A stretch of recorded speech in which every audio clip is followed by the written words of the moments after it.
حضرت سودا انہما نبی کریم صلی اللہ علیہ وآلہ وسلم کی زوجہ مطہرہ اور ہماری اما جان حدیث کی راوی ہیں، وہ فرماتی ہیں میں نے عرض کیا یا رسول اللہ صلی اللہ تعالی علیہ وآلہ وسلم کتنی شرم کے قابل یہ بات ہے کہ ہم ایک دوسرے کو برہنہ حالت میں دیکھیں گے۔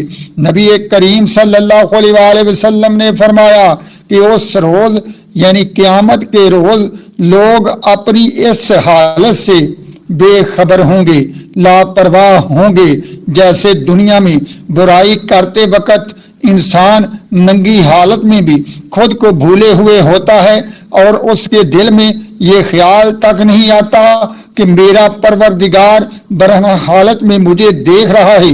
اللہ رب العزت نے قرآن پاک کی سورت عبس کی آیت نمبر 37 میں ارشاد لِكُلِّ امْرِئٍ مِّنْهُمْ يَوْمَئِذٍ شَأْنٌ يُغْنِيهِ، ہر شخص کو ان میں سے اس دن ایسی فکر ہوگی جو اسے سب سے بے پرواہ کر دے گی۔ اے لوگو، وہ دن بڑا سخت اور عظیم ہوگا جس دن 70 ننگے ہوں گے اور اس کے باوجود نظر اس دن کی طرف توجہ ہونے سے معمون ہوگی۔ ایک دوسرے کی طرف کس طرح حال ہوگا جبکہ بعض لوگ تو پیٹوں اور منہوں کے بال چل رہے ہوں گے۔ مطلب یہ کہ روز قیامت کچھ لوگ پیٹوں کے بال اور کچھ لوگ منہوں کے بال بھی چل رہے ہوں گے اور دوسروں کی طرف توجہ کرنے کی ان میں ہمت ہی نہیں ہوگی۔ وہ اپنے حال میں ہوں گے، کسی دوسرے کو کس طرح دیکھ سکیں گے۔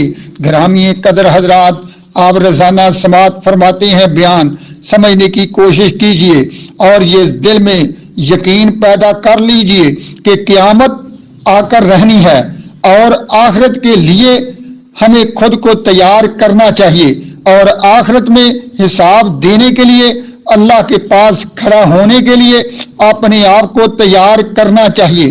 تو سنیے، نبی کریم صلی اللہ علیہ وآلہ وسلم کی اس حدیث پاک کے راوی حضرت ابو ہریرہ ہیں، فرماتے ہیں کریم لجپال آقا نبی کریم صلی اللہ علیہ وآلہ وسلم نے فرمایا قیامت کے دن لوگوں کو 3 اصناف میں اٹھایا جائے گا۔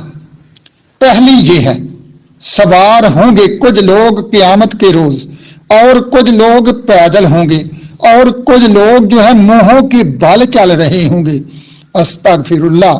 ایک آدمی نے عرض کیا یا رسول اللہ صلی اللہ تعالی علیہ وآلہ وسلم، منہوں کے بال لوگ کیسے چلیں گے؟ نبی کریم صلی اللہ علیہ وآلہ وسلم نے فرمایا اے بندے سن، جس اللہ رب العزت نے تجھے قدموں پر چلایا ہے وہی اللہ رب العزت چہروں کے بال بھی چلا سکتا ہے۔ اور سن، آدمی کی فطرت یہ ہے کہ جس چیز سے واقف کاری نہ ہو، مانوس نہ ہو، اس چیز کا ہی انکار کر دیتا ہے۔ اگر انسان نے سانپ کو برق رفتاری سے پیٹ کے بال چلتے ہوئے نہ دیکھا ہوتا تو پاؤں کے بغیر چلنے کا بھی یہ ضرور انکار کر دیتا۔ اسی طرح جس نے پاؤں کے ساتھ چلنے کا منظر نہیں دیکھا، اس کے نزدیک پاؤں سے چلنا بھی بعید از قیاس یعنی عقل سے دور ہے۔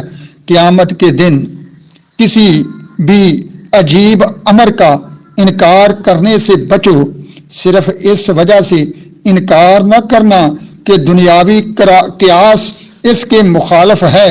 اگر تو نے دنیا کے عجائبات کا مشاہدہ نہ کیا ہوتا اور پھر تمہارے سامنے یہ پیش کر دیے جاتے تو یقیناً تم اس کا بھی انکار کر دیتے۔ اپنے دل میں اپنی وہ صورت لاؤ جب تم ننگے بدن، برہنہ، ذلیل اور حیران پریشان کھڑے اپنے متعلق سعادت، خوشبختی اور شقاوت، بدبختی کے فیصلے کا انتظار کر رہے ہوگے۔ مطلب یہ کہ قیامت کے قیامت کے دن لوگ برہنہ حالت میں ہوں گے، ننگے، اور انہیں یہ خبر بھی نہیں ہوگی کہ ہم ننگے ہیں، اور دنیا میں ان کو اس چیز کا خیال کرنا چاہیے اور غور و فکر کرنا چاہیے کہ جب فیصلے کا انتظار ہم کر رہے ہوں گے تو یہ حالت ہماری بہت ہی سخت ہوگی۔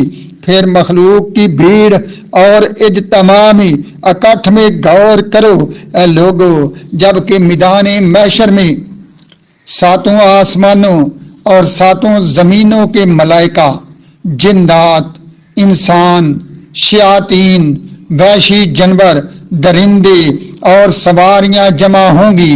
سورج کئی گنا زیادہ حرارت سے چمک رہا ہوگا، اپنی نرمی والے کام سے بدل چکا ہوگا، کعبہ قوسین کی طرح سروں کے اوپر ہوگا۔ رب العالمین کے عرش کے سایہ کے علاوہ زمین پر کوئی سایہ نہیں ہوگا، اور وہ بھی صرف وہی لوگ جو مقربین ہوں گے ان کو مل سکے گا۔ کوئی عرش کے سایہ میں اور کوئی سورج کی تیز گرمی میں ہوگا۔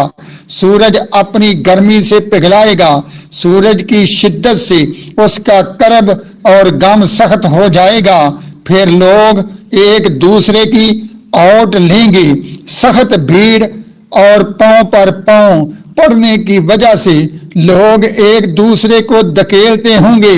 اے لوگو، قیامت کا منظر ہے، تصور کرنے کی کوشش کرو، اور تصور کرتے ہوئے اللہ کا خوف اپنے اوپر طاری کرو۔ جب اللہ کا خوف طاری ہو جائے تو پھر اللہ کی عبادت کی طرف رغبت کرو۔ جب اللہ کی عبادت کی طرف رغبت کرو گے تو اللہ رب العزت تمہاری عبادت کو قبول فرمائے گا، اور روز قیامت کے حساب کتاب میں آسانی ہوگی۔ اے سننے والوں سنو، آسمانوں کے جبار اللہ رب العزت کے سامنے پیشگی کے وقت رسوائی اور ذلت کا حیا اور خجالت اس کے ساتھ مزید ہوگی۔ اے لوگوں سنو، سورج کی گرمی، سانسوں کی گرمی، دلوں کے جلنے کی گرمی حیا اور خوف کی آگ کے ساتھ اکٹھی ہو جائے گی۔ ہر بال کی جڑ سے پسینہ نکل آئے گا، لوں جو ہے انسان کا اس سے پسینہ نکلے گا، رگ جو ہے اس سے پسینہ نکلے گا، حتیٰ کہ میدان قیامت میں وہ پسینہ بہنا شروع ہو جائے گا۔ پھر اللہ تعالیٰ کے نزدیک بندے کے مقام و مرتبہ کے مطابق بدن پر وہ پسینہ بلند ہونا شروع ہوگا۔